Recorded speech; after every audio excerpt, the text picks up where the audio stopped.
Our ultimate objective in learning about anything is to create and develop a more just society. Yuri Kochiyama.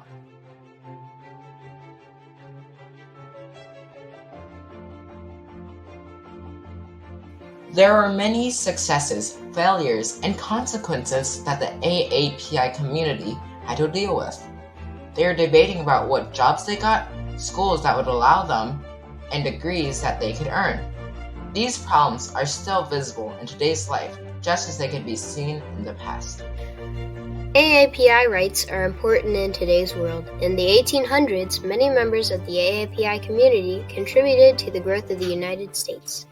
Asians were at the forefront of this, but the hate towards them started to grow. The AAPI community debated if they were getting the rights they deserved because their race wasn't accepted by society.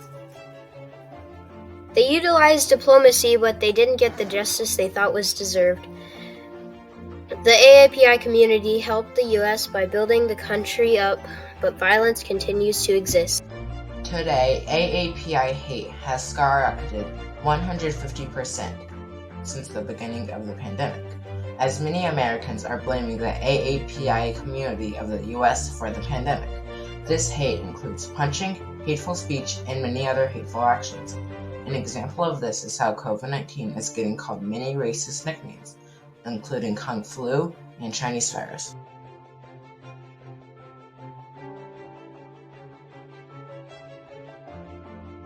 Known incidents of hate towards Asians started during the construction of the Continental Railroad, specifically on June 25, 1867.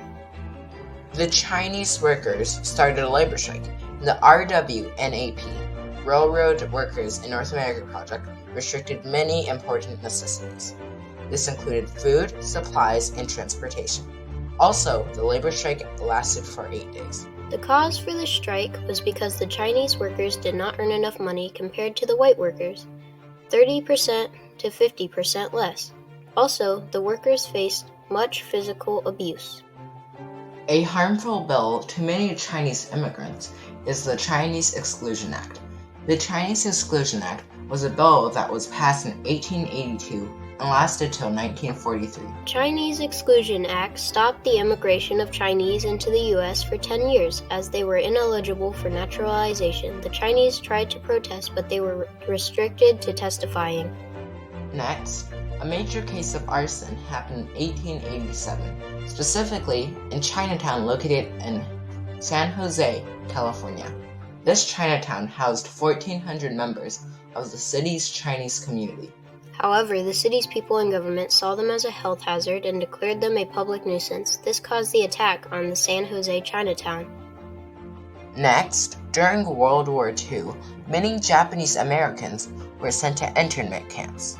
The U.S. government did this as they feared that the Japanese Americans were assisting the Japanese in the war.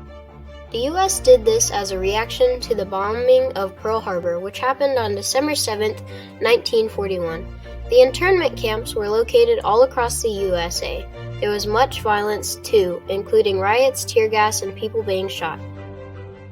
The U.S. government also ordered the FBI to search the homes of thousands of Japanese Americans, and people also vandalized the outside of their homes.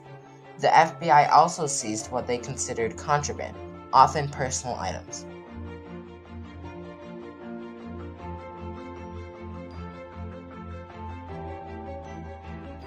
There was much debate when the first wave of Asian immigrants came to the USA. These Asians came here for high-demand but dangerous and low-paying jobs. As more Asians came to the U.S. for these low-paying jobs, non-persons of color developed the phrase, Asians coming to steal white jobs. This was the main motive for a murder of a Chinese man that was committed by George Hall in 1854, which led to 3 Chinese bystanders testifying against him. As there was a law in California that didn't allow different races other than non-persons of color to testify, the judge prohibited the 3 bystanders from testifying. This then caused People v. Hall, which prohibited all Asians from testifying in a court. Later, though, Asian people could testify again, but this took many years. Next, Anna May Wong, a Chinese actor for Hollywood, had to face much debate. She was always regarded as either too Asian or too American. She was debating to Hollywood on why she would always play the villain in movies she was in. I was so tired of the parts I had to play. Why is it that the screen Chinese is always the villain? And so crude a villain. Murderous, treacherous, a snake in the grass. Finally, on September 11, 2001, planes crashed into the Twin Towers in New York City. As the Taliban is Muslim, hate crimes towards Muslims soared. One of the most severe cases was the murder of Balbar Singh Sodhi, which was committed by Frank Silver Rowe on September 15, 2001. This murder was caused when Frank mistook Balbar as a Muslim, as Balbar is actually Sikh. This caused diplomacy as the South and East Asian communities united to spread awareness and advocate for their kind.